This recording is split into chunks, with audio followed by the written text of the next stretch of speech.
우리 함께 시간 말씀을 받겠습니다. 이 복된 시간에 주시는 하나님의 말씀은 우리 마태복음 5장 우리 3절에서 5절까지의 8절까지의 말씀입니다.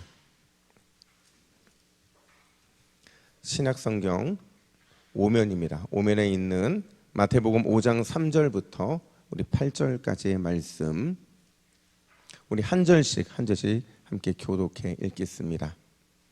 심령이 가난한 자는 복이 있나니 천국이 그들의 것이미요, 애통하는 자는 복이 있나니 그들이 위로를 받을 것이미요, 온유한 자는 복이 있나니 그들이 땅을 기업으로 받을 것이미요, 의에 줄이고 목마른 자는 복이 있나니 그들이 배부를 것이미요, 긍휼히 여기는 자는 복이 있나니 그들이 긍휼히 여김을 받을 것이미요, 마음이 청결한 자는 복이 있나니 그들이 하나님을 볼 것이미요. 아멘.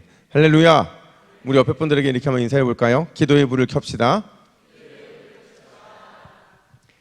안 켜질 것 같아.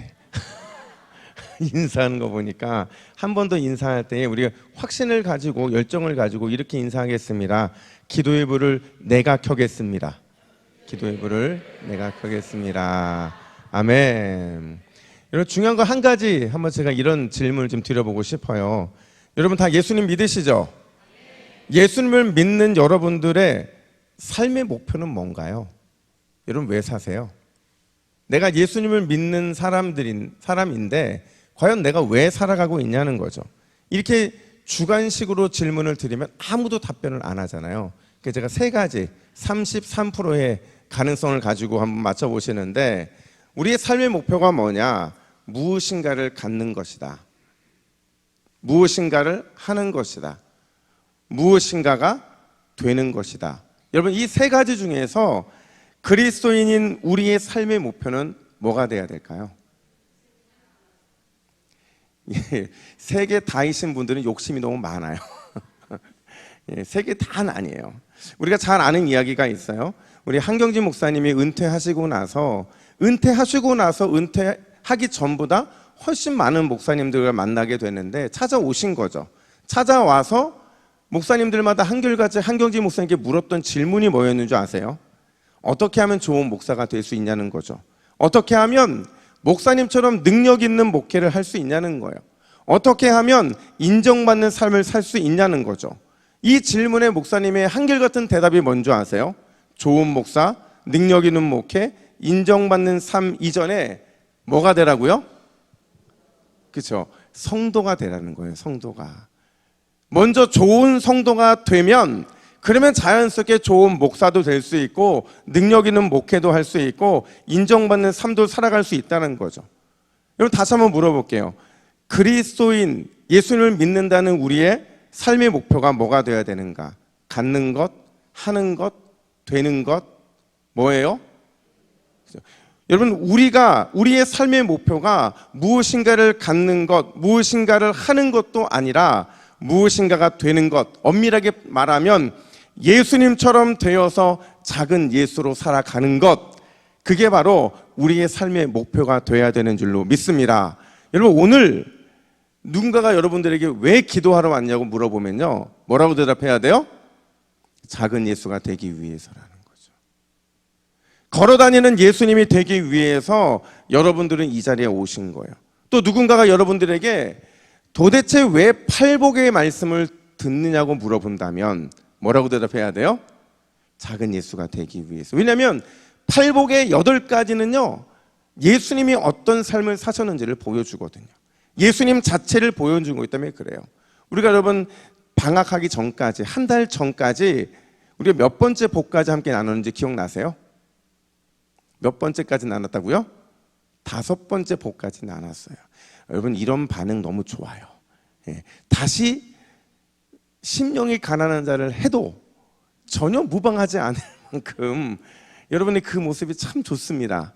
그래서 여러분, 너무 좋아서 안 되겠어요. 그래서 좀 정리를 한번 해봐야 되는데요, 제 설교의 요약이면서 어떤 의미가 팔복 안에 담겨져 있는지를 드릴 텐데 제가 앞에를 할 거예요. 그럼 여러분들이 뒤에를 하시는데 팀이하고 힘이하고 뭔가 에너지 없이 하지 마세요. 그냥 제가 앞에 딱 하면 여러분 뒤에 이어서 하는 거예요. 화면 보여주시겠어요? 제가 합니다. 복이 있도다 마음이 비어있는 자들이여 하나님께서 은혜와 사랑으로 채워 주실 것이다. 복이 있도다 눈물 흘리는 자들이여 성령께서 하늘 위로를 전달해 주실 것이다. 복이 있도다 온유한 자들이여 하나님께서 선으로 갚아 주실 것이다. 복이 있도다 하나님의 의를 갈망하는 자들이여 하나님께서 신령한 방법으로 배부르게 하실 것이다. 복이 있도다 긍휼의 성품을 가진 자들이여 하나님께서 더 큰 긍휼과 사랑을 베풀어 주실 것이다. 할렐루야. 여러분, 이게 5가지 우리가 했던 팔복의 내용이거든요. 여러분, 우리가 팔복을 통해서 예수님 닮는 팔복 인생 돼야 될 줄로 믿습니다. 그래서 오늘 우리가 팔복을 또 하는 거예요. 오늘이 6번째 복인데요. 6번째 복이 뭐냐? 우리 8절 말씀을 우리 두 번 같이 있습니다. 시작. 마음이 청결한 자는 복이 있나니 그들이 하나님을 볼 것이며, 다시요. 마음이 청결한 자는 복이 있나니 그들이 하나님을 볼 것이며. 아멘. 여러분, 오늘 이 당연한 팔복의 6번째 복 앞에서 우리는 2가지 질문을 던져야 돼요. 그 2가지 질문이 뭐냐? 첫 번째가요, 과연 마음이 청결하다는 게 무슨 뜻이냐는 거죠. 이 청결이라는 단어가 너무도 우리는 익숙한데 이 단어가 무슨 뜻이냐는 거예요. 2번째 질문은 뭐냐면, 그러면 그 청결한 사람이 보는 하나님, 그 하나님을 본다는 게 과연 무슨 뜻인가 하는 거죠. 이 2가지를 오늘 살펴볼 텐데요. 먼저 마음이 청결하다라는 의미를 한번 살펴볼게요. 여러분, 마음이 청결하다는 게 무슨 뜻일까요? 보통 마음이 청결하다는 말을 하면 우리가 어떻게 생각하냐면 깨끗하게 청소되어 있는 상태, 아니면 완전히 빈 상태, 이렇게 생각을 하거든요. 그러니까 집에 딱 들어갔을 때 집이 너무 청결하다, 이거 무슨 뜻이에요? 살림 깨끗이 하고 잘 치워놨다, 이런 얘기잖아요. 근데 여러분, 오늘 마음이 청결하다라는 것은 그런 의미가 아니에요. 만약에 그런 의미로 쓰였다고 한다면 그 앞에 마음이라는 게 없어야 돼요. 그 당시 사람들은요, 이 많은 청결 앞에서 깨끗이 청소되어 있고 완전히 비어있는 상태를 청결이라고 착각을 했거든요. 그래서 그들이 이 청결을 구하기 위해서 늘 제사했고, 늘 구제했고, 늘 기도하면서 자신 안에 있는 무엇인가를 깨끗하려 하려는 이 노력을 했어요. 근데 예수님께서는 그런 게 진정한 청결이 아니라는 거예요. 그럼 뭐가 진짜 청결이냐? 한번 따라해 볼까요? 잘 지켜내는 것. 다시요. 뭐가 청결이냐? 잘 지켜내는 것. 그러니까 마음을 잘 지켜내는 것, 그게 성경이 말하고 있는 청결의 의미라는 거예요. 여러분, 우리의 삶은요, 정말 치열한 영적인 전쟁이 벌어지는 현장이에요. 매 순간 어디에 있든지 그냥 전쟁, 그 치열한 전쟁 속에 우리는 살아간다는 거죠. 근데 중요한 건 뭐냐면 이 치열한 전쟁이 펼쳐지는 장소가 어디냐는 거죠. 여러분, 이 치열한 전쟁이 펼쳐지는 장소가 어디예요? 그렇죠? 마음이라는 거죠. 우리는 이 치열한 전쟁을 자꾸 외부에서 찾으려고 하는데 외부에는 그런 전쟁이 없어요. 내 마음에 있는 전쟁터가 진짜 전쟁터고, 그 전쟁터가 내가 승리해야 될 현장이라는 거죠. 마음에서 전쟁에서 승리하면 당연히 우리의 삶에서 승리할 수 있다는 거예요. 그래서 솔로몬이 뭐라고 말을 하느냐? 솔로몬이 자신의 삶을 돌이켜보니까 수많은 전쟁이 있었는데 가장 치열하고 가장 근본적이고 가장 중요한 그 전쟁터 어디냐? 잠언 4장 23절 말씀, 우리 같이 있습니다. 시작. 모든 지킬 만한 것 중에 더욱 내 마음을 지키라. 생명의 근원이 이에서 남이라. 아멘. 여러분, 생각해 보세요. 솔로몬만큼 지켜야 될 게 많았던 사람이 누가 있을까요? 가진 게 많을수록 지켜야 될 게 참 많거든요. 가진 게 없는 우리도요, 보세요. 건강도 지켜야죠. 생명도 지켜야죠. 가정도 지켜야죠. 재물도 지켜야죠. 나름 명예도 지켜야죠. 가진 거 별로 없다고 생각했는데도 우리도 지켜야 될 게 너무 많잖아요. 근데 솔로몬이 더 많은 것을 가졌고 대단한 걸 가졌음에도 불구하고 모든 지킬 만한 것 중에서 뭘 지키래요? 마음을 지키라고 말하잖아요. 왜 마음을 지키는 게 중요하냐? 마음이 무너지면 다른 모든 게 그냥 순차적으로 쫙 무너지기 때문에 그렇다라는 거예요. 그래서 마음이 중요하다라는 거죠. 여러분, 제가 담임 목사가 되고 나니까요, 담임 목사가 된 저한테 먼저 담임 목사가 된 목사님들이 뭐라고 얘기를 하냐면, 제일 많이 들었던 게 뭐냐면, 부산 내려와서 이 말을 들었어요. 양 목사, 마음 단디해라. 처음엔 단디가 뭔지 몰랐는데, 제가 반디는 알거든요. 반딧불. 근데 단디가 뭔지 몰랐는데 무슨 말이에요? 마음을 잘 지키라는 거예요. 이 말을 정말 귀가 따갑게 들었거든요. 그럼 여러분, 왜 이 말을 저한테 자꾸 했느냐, 이제 알 것 같아요. 왜냐면요, 우리가 마음이 중요하다고 그랬잖아요. 영적 전쟁터라고 그랬잖아요. 이 마음을 지켜야 된다는 사실을 하나님 말고도 또 누가 아는 작자가 있어요. 누구겠어요? 사단이죠, 사단. 사탄이 끊임없이 우리의 마음을 차지하기 위해서 공격을 한다는 거죠. 유혹을 하고 무너뜨리게 한다는 거예요. 따라서 우리 삶의 숙제가 뭐냐면요, 어떻게 마음을 지켜내느냐는 거예요. 어떻게 우리의 마음을 차지하라는 사탄의 공격을 막아내고 마음 전쟁에서 승리하느냐. 여러분, 이게요, 우리 삶의 숙제라는 거죠. 과연 여러분, 우리는 어떻게 사탄으로부터 마음을 지켜낼 수 있고 어떻게 마음의 청결을 계속 유지할 수 있느냐, 두 가지인데요. 첫 번째가 뭐냐면, 따라해 볼까요? 단일 초점 신앙을, 어려우니까 따라하는 거예요. 단일 초점 신앙을 유지하라. 이건 제 표현이 아니고요, 어떤 목사님이 쓰신 표현을 제가 가져온 거예요. 너무 멋진 거예요. 단일 초점 신앙을 유지하라. 근데 여러분, 이게 되게 어려워 보이지만 되게 쉬운 말이에요. 누구만 집중하라고요? 하나님만 집중하라는 거죠. 그러니까 이 말이에요. 여러분, 주만 바라보기가 있고 주도 바라보기가 있어요. 어떤 거 살라는 거예요? 그렇죠? 주도는요, 이것도 다 보지만 주도 보겠다, 이런 다양한 것들을 보겠다는 표현이지만, 주만 바라본다는 것이 단일 초점을 유지한다는 거죠. 그러니까 내 삶을 하나님께만 집중시키는 거예요. 매 순간 하나님께만 내 마음을 두는 거죠. 그게 바로 단일 초점 신앙이라는 거예요. 근데 이 단일 초점 신앙을요, 제가 성경을 읽으면서 정말 감동적인 표현이 등장하는데, 그 표현을 할 때마다 제가 성경에 동그라미를 쳐놨어요. 그게 뭐냐면요, 전심으로라는 표현이에요. 전심으로. 여러분, 한번 물어볼까요? 성경의 전심으로, 물론 원어적 표현을 따져보면 다를 수 있어요. 근데 한글 성경에서, 우리가 가진 성경에서 전심으로라는 표현이 몇 번 등장하는 줄 아세요? 제가 찾아봤잖아요. 할 일 없어 보이죠? 근데 너무 좋아요. 제가 전심으로 몇 번 나오냐면 23번이 나옵니다. 23번 전심으로 나오는데, 마음과 뜻과 정성을 다해서 오직 하나님께 집중하는 것, 하나님께 초점을 맞추는 것, 그걸 바로 전심이라고 말을 한다라는 거죠. 제가 지지난주인가요? 몇 주 지났는데 새벽에 이제 기도를 끝나고, 저도 이제 기도를 끝나고 가다가 어떤 성도님 한 분을 만났어요. 근데 제가 그분한테, 오늘 이 자리에 없어서 말씀드리는 거예요. 그분이 딱 나오는데 얼굴에 근심이 있어 보이는 거예요. 물었어요.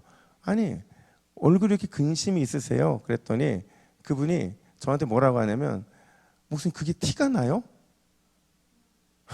그래서 예, 기도도 안 되죠? 그랬더니 이거 어떻게 알았냐는 거예요. 여러분, 근심이 있으니까 기도가 잘 안 되고, 잘 안 되니 얼굴 표정이 어때요? 네, 완전 죽상이셨어요. 저와랑 거의 비슷하게 나갔다는 얘기는 뭐냐면, 거의 오랜 시간 기도가 간 거였거든요. 근데 기도가 안 되는 거죠.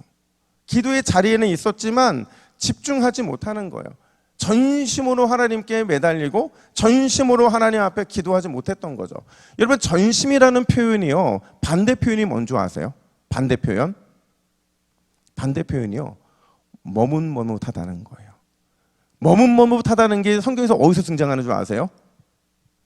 엘리야가 갈멜산에서 바알과 아세라 선지자 850대 1로 싸울 때, 그들을, 그 싸움을, 승리를 목격을 하면서도 여전히 여호와를 찾지 않는 백성들을 향해서 뭐라고 질문해요? 너희가 어느 때까지 머뭇머뭇하렸냐 이러잖아요. 그래서 전심으로 하지 않았다는 표현이 바로 이 머뭇머뭇이라는 표현이거든요. 여러분, 하나님께서는요, 전심으로 하나님을 찾는 백성들을 통해 위대한 일들을 이루실 줄로 믿습니다. 그게 우리 하나님이에요. 전심으로 하나님을 찾았는데 그 중심으로 하나님께만 집중을 했는데 아무 일도 일어나지 않았다? 그건 우리가 전심을 찾지 않았기 때문에 그런 거죠. 오늘 이 밤에 주님께서 단일 초점 신앙, 그래서 전심으로 주님을 찾는 귀한 백성들의 마음에 놀라운 은혜 주실 줄로 믿습니다. 또 한 가지가 더 있어요. 어떻게 하면 우리가 조금 더 하나님 앞에서 계속 정결함을 유지할 수가 있느냐? 따라합시다. 말씀과 기도로 마음을 새롭게 하라. 딱 얘기하는 순간 여러분 표정 보니까 또 뻔한 얘기 하신다 이런 생각이 하시는데, 여러분, 이게 뻔한 얘기가 아니고요. 뻔한 얘기가 아니고 마음을 청결하게 하는 가장 좋은 방법을 제가 여러분에게 설명드리는 거예요. 여러분, 우리의 마음을 하나님이 원하시는 청결한 마음으로 계속 유지할 수 있는 방법은요, 진리의 말씀으로 나를 채우는 거예요. 간절한 기도로 내 마음을 하나님께 드리는 거죠. 이거를 성경에서 어린 디모데에게 바울이 말했던 거예요. 여러분, 디모데 입장에 생각해 보면 어렸잖아요. 자신의 신앙이 견고하지 못했는데 그 견고하지 못한 신앙을 지켜내기 위해서 뭐라고 말을 하느냐? 디모데전서 4장 5절 말씀 우리 같이 읽습니다. 시작. 하나님의 말씀과 기도로 거룩하여 짐이라. 아멘. 여러분, 우리가 청결한 마음이 되는 가장 중요한 방법이 뭐라는 거예요? 하나님의 말씀과 기도라는 거죠. 당연한 건데, 알고 있는 건데, 그게 우리로 하여금 마음을 청결하게 만드는 아주 중요한 도구가 되고 있다는 거죠. 하나님의 진리의 말씀, 하나님을 향한 기도, 간절한 기도가 우리의 마음을 거룩하고 정결하고 온전히 세워줄 수 있다라는 거죠. 제가 어떤 책에서 이런 얘기를 봤어요. 좀 일찍 성공했다고 방탕한 삶을 살았던 한 청년이 있었어요. 근데 이 청년이요, 야구 선수였는데 이 24살에까지 이게 야구랑 몇 년 사이에 어마어마하게 큰 이런 스타가 되게 돼요. 근데 이 스타가 됐는데 늘 마음에 공허함이 있어서 어느 날 교회를 갔는데 거기서 하나님을 만난 거예요. 예수님을 만난 거죠. 마음에 감격이 돼서 주체하지 못하고 예배가 끝나고 나서 목사님께 찾아가요. 그랬더니 목사님이 어떤 일이냐 물어보니까 이 친구가 이렇게 묻습니다. 목사님, 이제 저는 성공적인 야구 선수가 되기를 원하지 않아요. 내가 예수님을 만나보고 나니까 이제는 하나님을 위한 진짜 헌신적인 성도가 되고 싶어요. 어떻게 하면 그렇게 살 수 있습니까? 라고 질문을 해요. 그저 목사님이요, 정말 단 1초의 망설임도 없이 뭐라고 대답을 하냐면, 하루에 딱 1시간만 헌신하면 그렇게 살 수 있다는 거예요. 딱 1시간만 헌신하면 하나님을 위한 헌신적인 성도가 될 수 있다는 거죠. 그러니까 놀래요. 왜냐하면 적어도 4시간, 5시간을 헌신하려고 할 줄 알았는데 딱 1시간만 하라고 하니까 이 1시간을요, 목사님이 4조각으로 쪼갭니다. 어떻게 쪼개냐면 하루 15분 반드시 말씀 묵상을 하고, 또 하루 15분 반드시 기도하고, 또 하루 15분 말씀대로 살기로 실천하고, 또 하루 15분 받은 말씀을 전해라, 이렇게 얘기를 해요. 그러니까 15분, 15분, 15분, 15분이라는 이 숙제를 받았는데 이 청년이요, 그 야구를 하면서도 실제로 그렇게 살아요. 24살부터 1시간 말씀과 기도에 순종하면서 49년 동안 하나님의 영광을 드러내는 성공적인 성도의 삶을 살아내더라는 거예요. 수많은 유혹들이 있었고 수많은 어려움들이 있었지만 어떻게든 이 1시간을 살아냈다라는 거예요. 여러분, 그랬더니 그 결과가 뭔지 아세요? 놀랍게도 그의 삶을 보고 90만 명이나 되는 사람들이 전도를 했다는 거예요. 9명 아니에요. 90명 아니에요. 몇 명이요? 90만 명이 그로 인해서 예수님을 믿게 됐다는 거예요. 그게 누구냐면 바로 윌리엄 썬데이라는 야구 선수이면서 동시에 20세기 가장 영향력 있는 전도자였다라는 거죠. 여러분, 오늘 우리가요, 앞선 30분 동안 하나님께 찬양했어요. 지금 30분 아직 안 됐지만 말씀을 듣고 있어요. 그리고 이어서 30분 동안 뭐 해요? 우리가 기도합니다. 우리는 이 1시간 30분이라는 짧은 시간을 하나님께 드리지만 그 짧은 1시간 30분을 통해 하나님이 놀라운 은혜의 역사를 일으켜 주실 줄로 믿습니다. 조건이 있어요. 우리가 초점을 하나님께 맞추는 거예요. 다른 거 생각하지 않고 하나님만 바라보는 거죠. 또요, 말씀과 기도가 우리의 마음을 새롭게 한다는 사실을 반드시 기억하는 겁니다. 그러면 오늘 하나님께서 이 밤에 여러분 모두를 은혜의 성공자가 되게 하실 줄로 믿습니다. 우리 옆에 분들에게 이렇게 한번 인사하겠습니다. 은혜의 성공자가 됩시다. 아멘. 두 번째인데요. 두 번째, 그렇다면 여러분 하나님을 본다는 게 과연 무슨 뜻이냐. 다시 8절을 보시면 예수님이 뭐라고 약속을 하시냐면요, 마음이 청결하면 어떤 일이 벌어진다고요? 하나님을 본다. 자, 질문. 여기서 하나님을 본다는 게요, 실제로 눈으로 본다는 걸 말할까요? 아닐까요? 그럼 여러분 생각해 보세요. 지금 인류 역사상 하나님을 눈으로 본 사람이 있다 없다?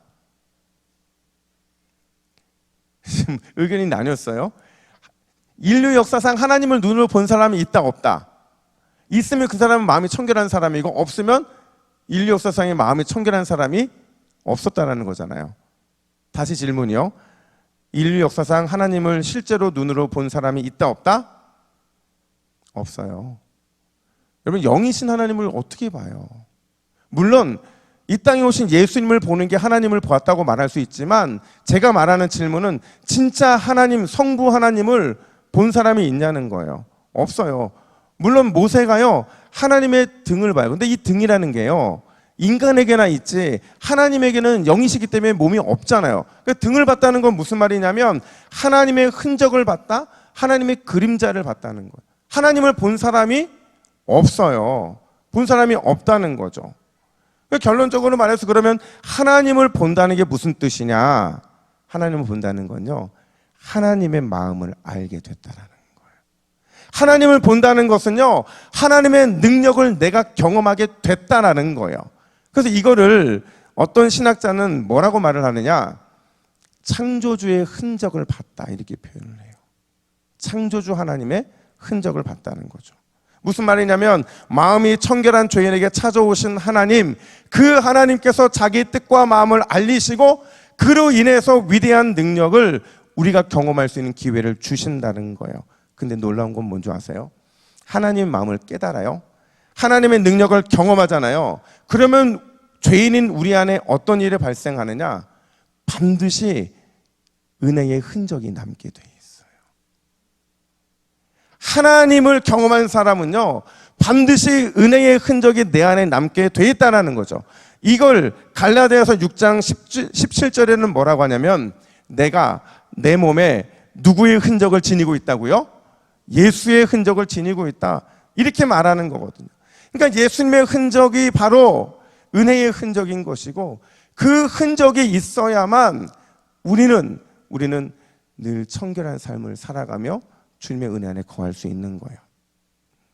제가 그 라디오에서 이런 얘기를 들은 적이 있어요. 어떤 분의 간증인데요, 이 만주가 한 수십 년 전이니까 아마 굉장히 낙후된, 지금도 낙후됐지만 이 만주에 20개월이 막 지난 아이 3명이 비슷한 시기에 태어났는데, 이 아이들이 모두가 다 천연두를 앓게 되는 거예요. 천연두가 뭐예요? 수두죠, 수두. 그죠? 예, 수두가요, 증상이 뭐냐면 심한 통증도 있어요. 그리고 열도 나요. 근데 수두의 아주 큰 고통이 뭔지 아세요? 몸에 흔적이 남아요. 그러니까 영구적인 흉터가 남는 거거든요. 그러니까 의료시설이 변변치 못하다 보니까요, 결국에 3명의 아이가 걸렸는데 앞에 2 남자 아이가 먼저 죽게 돼요. 그리고 기적적으로 여자아이 하나만 간신히 목숨을 건지게 되는데, 여러분 옛날에는 그랬대요. 이 수두에 걸렸다가 회복이 되면, 회복이 됐어도 뭐가 문제냐면 이 흉터가 얼굴이면 온몸에 남아있기 때문에, 예전에 우리 막 그런 적 있었잖아요. 막 얼굴에 흉터가 남아서 곰보 아저씨 막 이런 얘기도 있었잖아요. 그러니까 그런 고통을 이 여인이 당하게 된 거예요. 그러니까 어렸을 때부터 아이들에게 얼마나 놀림거리가 됐겠냐는 거죠. 그러니까 마음에 늘 큰 상처가 있었는데, 그렇게 자라다가 어느 순간인가 정말 죽고 싶은 마음이 드는 거예요. 그래서 이렇게 살아서 뭘 하나, 그냥 죽는 게 낫지라고 마음을 다짐하고, 그리고 이제 극단적인 선택을 하려고 하는데, 갑자기 어렸을 때 어머니가 하신 말씀이 떠오르더라는 거예요. 어머니가 뭐라고 말씀하셨냐면, 얘야, 너의 얼굴의 수두 자국은 절대로 놀림 받을 그런 하찮은 자국이 아니야. 너의 몸에 있는 그 수두 자국은 하나님께서 수두라는 죽음으로부터 구원해 주셨다라는 거룩한 증거이고 축복의 흔적이야. 근데 이게 갑자기 딱 떠오르더라는 거예요. 그러더니 갑자기 딱 주저앉더니 막 울어요. 그리고 뭐라고 다짐을 하냐면, 그래, 거울을 볼 때마다 이제 나는 사람이 놀릴 때마다 내 흉터를 다르게 해석해야겠다. 내 얼굴의 수두 자국은 흉터가 아니라 은혜의 흔적이고 구원과 사랑의 흔적이다. 이런 믿음의 다짐이 생기고 선포를 하게 되더라는 거죠. 이분이 이제 간증을 들어보니까 지금 어떤 분이 되어 있냐면, 뉴욕에서요 가장 유명한 한인교회 목사님의 사모님이 되셨대요. 놀랍지 않아요? 죽으려던 사람, 하지만 그 죽으려던 마음 가운데 하나님이 그의 인생에 허락하신 죽음으로부터 구해 주신 그 증거가 있음으로 인해서 살 소망이 생긴 것이고, 그 흔적이 결국에는 지금 자신과 똑같은 고통을 당하고 있는 영적인, 마음의, 육적인 이 고통을 치료하는 귀한 사역을 이 사모님이 감당을 하고 계신다라는 거죠. 사랑하는 여러분, 오늘 이 밤에 하나님 만나시기를 간절히 축복합니다. 만나려면 우리의 마음이 청결해져야 된다는 거죠. 여러분, 어떻게 청결해질 수 있어요? 주님만 바라보는 거예요. 오직 하나님께만 우리의 시선을 맞추고 말씀의 은혜와 기도의 열정으로 저와 여러분의 마음을 채워야 할 줄로 믿습니다. 그러면 반드시 우리의 청결한 마음에 길이 남을 은혜의 흔적, 구원의 흔적, 창조주의 흔적을 오늘 이 밤에 우리에게 남겨주실 줄로 믿습니다. 요약. 제가 아까 했던 것처럼 똑같이 앞부분을 제가 하면 뒷부분을 누가 해요? 예, 여러분들이 하는 겁니다. 전체 화면 띄워주시고, 예, 제가 합니다. 복이 있도다 주발하게 성도들이여, 오늘 은혜의 흔적, 구원의 흔적, 창조주의 흔적을 경험하게 될 것이다. 아멘. 예, 이 은혜가 저와 여러분 가운데 임하기를 예수님의 이름으로 축복합니다. 그러니까 기도하겠습니다. 하나님 아버지, 오늘 이 밤에 우리가 주님만을 바라보기를 원합니다. 주님께만 시선을 맞추고 말씀의 은혜와 기도의 열정으로 나아가기를 원하오니 주여 우리의 마음을 청결하게 하여 주시고, 그 청결함 가운데 은혜의 흔적, 구원의 흔적, 창조주의 흔적을 경험하는 우리 모든 주님의 백성들 되게 하여 주시옵소서. 감사드리며 예수님의 이름으로 기도하옵나이다. 아멘.